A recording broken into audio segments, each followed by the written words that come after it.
Hello dear students, मेरा नाम है विश्वास शर्मा और मैं यहाँ हूँ आप सभी के अपने education hub JE classes Meerut में। और मैं यहाँ आप सभी बच्चों को पढ़ाने आया हूँ एक ऐसा सब्जेक्ट जो आपके polytechnic first year second semester का सब्जेक्ट है। एक बहुत ही कोर सब्जेक्ट है जो आपका एक बेस बनाएगा अगर आप सिविल, मैकेनिकल और इससे भी अलाइड ब्रांच में है, जो आपका एक फाउंडेशन बनाएगा आपके आगे आने वाले सेकंड ईयर थर्ड ईयर के सब्जेक्ट्स के लिए। उस सब्जेक्ट का नाम है अप्लाइड मैकेनिक्स। इसे हिंदी में अनुप्रयुक्त यांत्रिकी बोला जाता है। आज के इस लेक्चर में हम डिस्कस करेंगे इसका सिलेबस, इसके सिलेबस को इंट्रोड्यूस करेंगे, इसका सिलेबस इंट्रोडक्शन देखेंगे। आपका जो ये सब्जेक्ट है ये एक कॉमन सब्जेक्ट है, ये हर एक ब्रांच में फर्स्ट ईयर में पढ़ाया जाता है, फिर चाहे वो सिविल हो, फिर चाहे वो मैकेनिकल हो या फिर चाहे वो कोई और ब्रांच हो। ये एक कॉमन सब्जेक्ट है जो हर ब्रांच में पढ़ाया जाएगा। इसका जो पहला सब इसके जो सिलेबस है, इसके सिलेबस में कुल मिलाकर आपको कुछ चैप्टर्स मिलेंगे, जिसमें पहला चैप्टर है वो है इंट्रोडक्शन। देखिए, किसी भी सब्जेक्ट में जो पहला चैप्टर होता है वो इंट्रोडक्शन ही होता है। वो हमें क्या बताता है? वो हमें ये बताता है कि वो चैप्टर आगे कैसे बढ़ेगा। उस चैप्टर में हम ये पढ़ते हैं कि आगे आने वाले जो सेकंड, थर्ड, फोर्थ चैप्टर्स होंगे उसका कुछ पार्ट हम पहले चैप्टर में पढ़ते हैं। ठीक है, तो आपका जो पहला चैप्टर है वो है इंट्रोडक्शन, और इसमें जो हम पढ़ेंगे कि फोर्स क्या होती है, फोर्स कितने टाइप की होती है। ठीक है, उसके बाद हम देखेंगे कुछ ऐसे फाउंडेशन नियम जिसके द्वारा हम मैकेनिक्स के कुछ न्यूमेरिकल्स या कुछ प्रॉब्लम्स को सॉल्व करेंगे। कुछ थ्योरम्स देखेंगे, जैसे वेरिगनेस थ्योरम देखेंगे, या कुछ न्यूमेरिकल्स देखेंगे वेरिगनेस थ्योरम से रिलेटेड, और कुछ ऐसे लॉज देखेंगे जैसे लॉ ऑफ पैरेललोग्राम देखेंगे, लॉ ऑफ ट्रायंगल देखेंगे, जिसके द्वारा हम अलग अलग फोर्सेस जो अलग अलग एंगल पे लगी हुई हैं उनको सॉल्व कैसे करते हैं उसके समीकरण देखेंगे। ठीक है, तो पहला जो चैप्टर है वो है इंट्रोडक्शन, और उसके बाद हम देखेंगे सेकंड चैप्टर जिसका नाम है फोर्स एनालिसिस। क्या है? Force analysis. अच्छा, देखिए, हम पहले चैप्टर में हम क्या पढ़ चुके हैं? फोर्स पढ़ चुके हैं। फोर्स कितने टाइप की होती है वो भी पढ़ चुके हैं। अब हम जो पढ़ेंगे वो चैप्टर पढ़ेंगे बिल्कुल इसी सीरीज में, इसी सीक्वेंस में, जो आपके सामने जो सीक्वेंस दी हुई है उसी सीक्वेंस में हम इस चैप्टर्स को कंप्लीट करेंगे।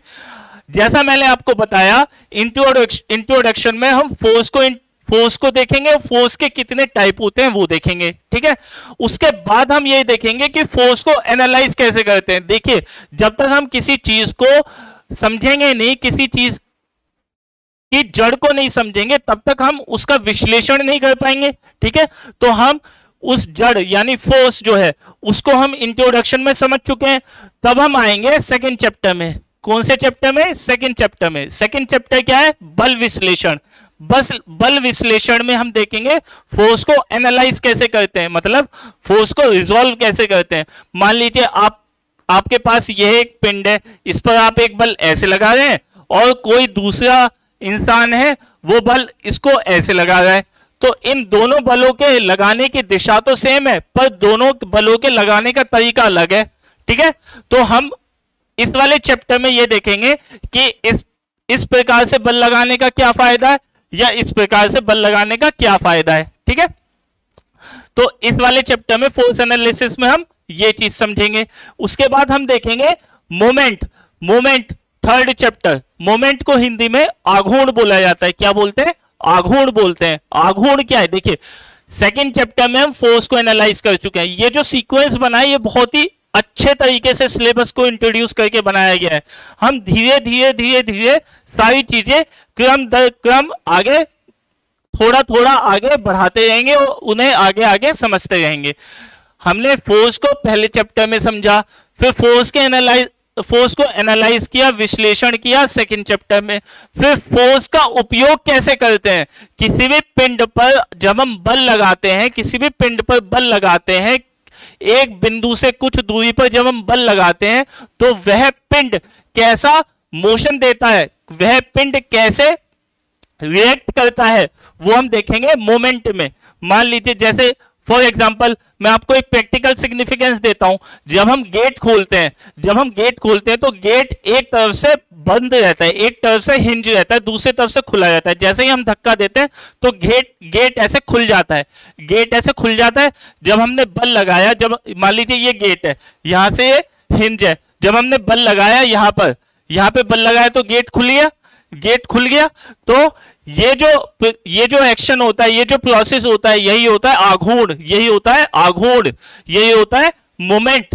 तो हम फोर्स को एनालाइज करके उसका प्रैक्टिकल सिग्निफिकेंस देखेंगे मोमेंट में। किसमें? मोमेंट में। इसके बाद अगला जो टॉपिक आता है वो आता है कपल। क्या आता है? कपल। ये वो कपल नहीं है, पर हाँ इसका मतलब भी वही है। कपल हमेशा दो हिस्सों में कार्य करता है। जब दो चीजें आपस में मिलकर के जुड़ती हैं, कौन सी? फोर्स और परपेंडिकुलर डिस्टेंस। जब फोर्स और परपेंडिकुलर डिस्टेंस आपस में मिलकर के कार्य करते हैं तो वो एक कपल बनाते हैं। ठीक है। मोमेंट में भी फोर्स और डिस्टेंस मिलते हैं, ठीक है, पर फोर्स वहां पर एक ही होती है और डिस्टेंस कुछ होता है। मान लीजिए ये एक बिंदु है, यहां पे हमने फोर्स लगाया, इस फोर्स के कारण, अच्छा ये यहां पे फिक्स है, इस फोर्स के कारण ये पिंड ऐसे मुड़ जाएगा तो ये हो गया मोमेंट। पर वहीं पर ही अगर बलों की संख्या 2 कर दी जाए और डिस्टेंस उन दोनों के बीच में परपेंडिकुलर रख दिया जाए तो वो कपल हो जाएगा। कपल कैसे हम practical day to day life में कपल कैसे यूज करते हैं? जैसे जब आप कैंची से कुछ काटते हैं, जब आप कैंची से कागज काटते हैं तो वहां पे आप कपल लगाते हैं। आपने कैंची का एक हुक यहां पे फंसा है, एक हुक यहां पे फंसा है। जब हम बल लगाते हैं दोनों साइड बल लगाते हैं तो वो एक कपल बनाती है, वो दोनों फोर्सेस एक कपल बनाते हैं, जिसके कारण कैंची पेपर या कपड़ा काटती हुई आगे बढ़ती है। ठीक है, तो वो एक कपल है। ठीक है, आई होप आपको ये चारों टॉपिक क्लियर हुआ होगा। इंट्रोडक्शन में हम सिर्फ फोर्स को इंट्रोड्यूस करेंगे और इससे रिलेटेड जितने भी फाउंडेशन टर्म्स है, जितने भी मूलभूत टर्म्स है, वो हम देखेंगे किसमें? इंट्रोडक्शन में। उसके बाद सेकंड टॉपिक में मैंने जैसे आपको बताया बल विश्लेषण, फोर्स को एनालाइज करेंगे। देखिए धीरे धीरे चीजें आगे बढ़ती जा रही हैं। यहां पे फोर्स को एनालाइज कर रहे हैं, थर्ड पॉइंट पे मोमेंट आ जाता है, फोर्स को कैसे प्रैक्टिकली यूज करेंगे वो देखेंगे। उसके बाद कपल पर दो फोर्सेस लगी रहती है, परपेंडिकुलर डिस्टेंस, उन दोनों के बीच में एक परपेंडिकुलर डिस्टेंस रहता है, कुछ ऐसा। ये फोर्स है और ये डिस्टेंस है। अच्छा, मैं आपको बता दूं ये फोर्सेस हमेशा सेम होती हैं, सेम। ठीक है, अभी ज्यादा नहीं समझिए, सिर्फ ये समझ लीजिए यहां पे दो फोर्सेस काम करती हैं। इसके बाद अगला जो टॉपिक है वो है आपका general conditions of equilibrium. General conditions of equilibrium. General conditions of equilibrium क्या है? देखिए हिंदी में इसे कहते हैं संतुलन के सामान्य प्रतिबंध। संतुलन के सामान्य प्रतिबंध क्या है? संतुलन के सामान्य प्रतिबंध। देखिए प्रतिबंध, इक्विलिब्रियम को क्या बोलते हैं? संतुलन। ठीक है, कंडीशन को बोलते हैं प्रतिबंध और जनरल को बोलते हैं सामान्य। ठीक है, जनरल को सामान्य, कंडीशंस को प्रतिबंध, इक्विलिब्रियम को संतुलन। तो किसी भी पिंड या किसी भी मशीन के अंदर जो पुर्जे होते हैं उसको हम हमेशा कोशिश करते हैं कि वो हमेशा संतुलन अवस्था में हो, संतुलित अवस्था में हो। किस में हो? संतुलित अवस्था में हो। तो उस संतुलित अवस्था को बनाने के लिए हमें जितनी भी इक्विलिब्रियम इक्वेशंस लगानी पड़ती हैं, जितनी भी संतुलन समीकरण लगाने पड़ते हैं, वो हम इसमें देखेंगे। जैसे फॉर एग्जाम्पल आपका जो सम ऑफ ऑल मोमेंट्स है वो हमेशा 0 होना चाहिए। ठीक है, सम ऑफ फोर्सेस इधर in x direction, sum of forces in y direction, sum of forces in z direction भी हमेशा 0 होनी चाहिए, तभी वो इक्विलिब्रियम मेंटेन होगा। ठीक है, तो जनरल कंडीशंस ऑफ इक्विलिब्रियम में हम देखेंगे कि किसी भी पिंड को या किसी भी मशीन के अलग अलग पुर्जों को संतुलन संतुलन बनाने के लिए, संतुलित रखने के लिए हमें कितने प्रतिबंध लगाने पड़ते हैं, या किन किन समीकरणों से हम उन्हें संतुलित रख सकते हैं। ठीक है, अगला जो चैप्टर है वो चैप्टर आप फिजिक्स में भी पढ़ के आए होंगे, हम इसे यहां पे भी पढ़ेंगे। क्या नाम है? फ्रिक्शन। फ्रिक्शन यानी घर्षण। ये बहुत ही बेसिक चैप्टर है जिसे आपने फिजिक्स में भी पढ़ा होगा और हम इसे यहां पर भी पढ़ेंगे। फिजिक्स फ्रिक्शन क्या है? फ्रिक्शन जब हम किसी कार्य को करते हैं, जब हम दो बॉडीज आपस में कांटेक्ट में होती हैं और दो बॉडीज के आपस में रिलेटिव मोशन होता है, सापेक्ष गति होती है। मान लीजिए फॉर एग्जांपल आपके पास आप यहां पे ये एक फ्लैट सरफेस है, ये एक फ्लैट सरफेस है, इस फ्लैट सरफेस पर आपके पास ये एक बक्सा है और इस बक्से को आप धकेल रहे हैं। ठीक है, तो इस बक्से की निचली सतह पर, इस बक्से की निचली सतह पर और इस फ्लैट सरफेस के सतह के बीच में कुछ घर्षण उत्पन्न होगा, कुछ बल उत्पन्न होगा, जिसके कारण यह पिंड आगे बढ़ने का विरोध करेगा, आगे बढ़ने का विरोध करेगा और इसी बल को कहा जाता है फ्रिक्शनल फोर्स। और ये जो फ्रिक्शनल फोर्स होती है, ये जिस गुण के कारण आती है उसे कहते हैं फ्रिक्शन। क्या कहते हैं? फ्रिक्शन कहते हैं। ठीक है, इसके बाद फ्रिक्शन के बाद देखिए चीजें कैसे कैसे आगे बढ़ रही हैं। यहां पे मैंने आपको बताया था 5th चैप्टर इक्विलिब्रियम। इक्विलिब्रियम हम मेंटेन करना कहां सीख जाएंगे? चैप्टर नंबर 5 में। अलग अलग पुर्जों को, अलग अलग बॉडीज को कैसे संतुलित करते हैं, किन किन समीकरणों से संतुलित करते हैं, उसे हम कहां समझेंगे? चैप्टर नंबर 5 में।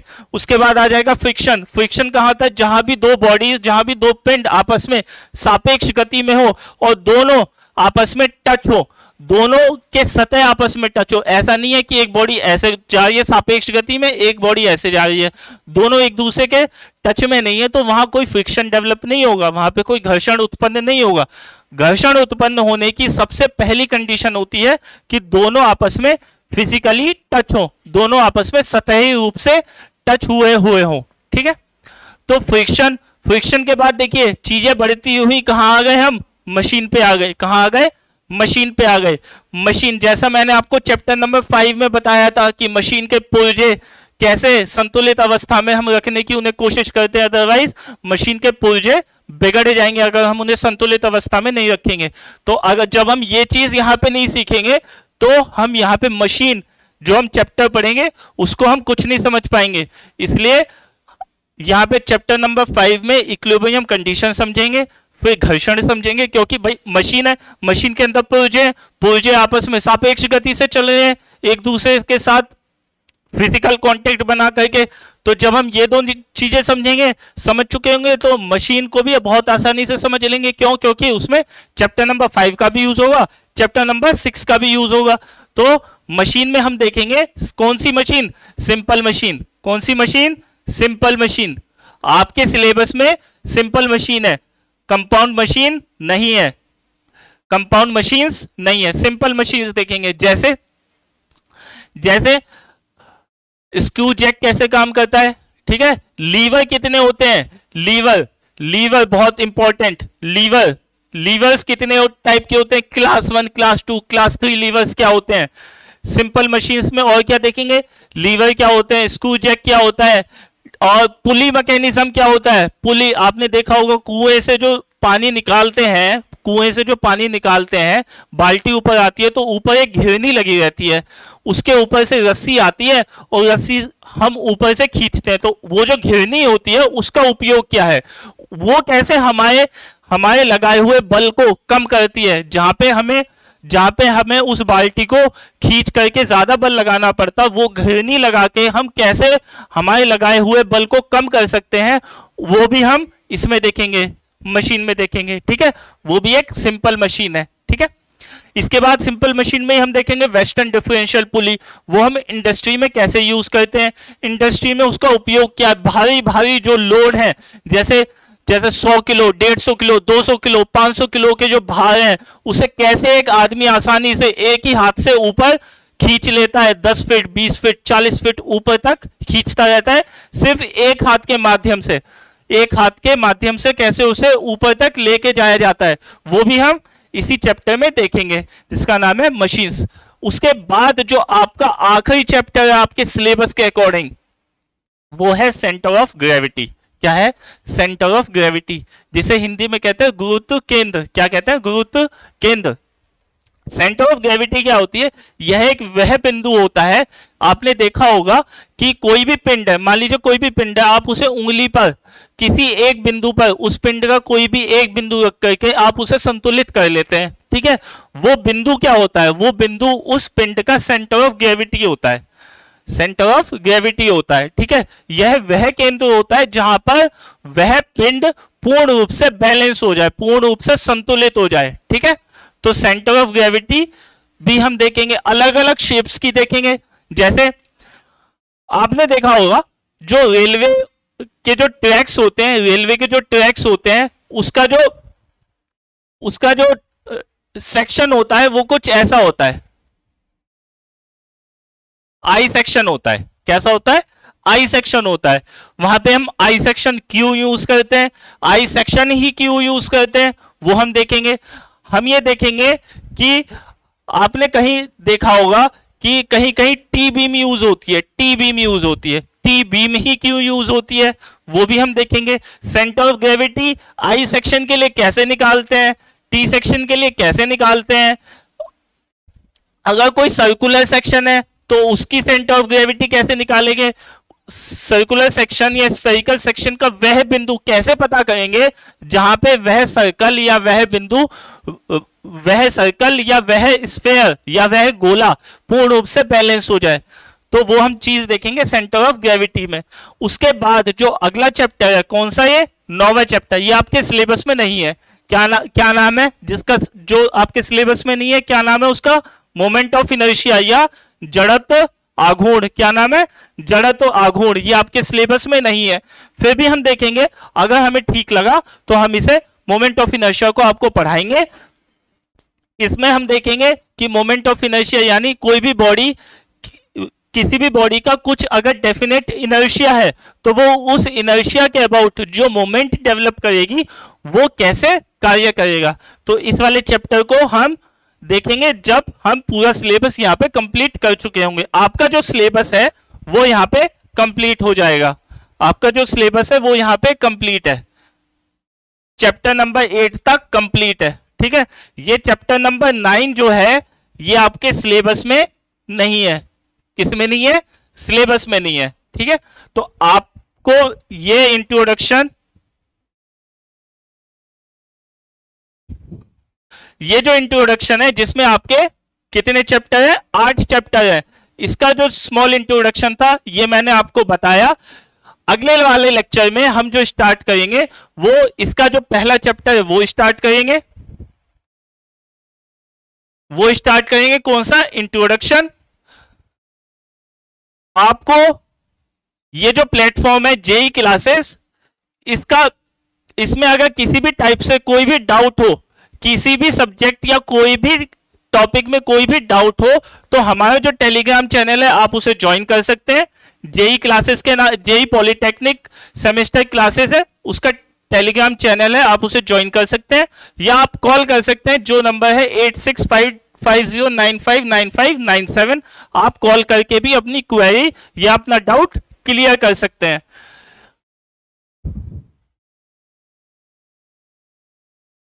हमारा एक एंड्रॉयड ऐप है जेई क्लासेस मेरठ के नाम से, जो आपको गूगल प्ले स्टोर पे मिल जाएगा।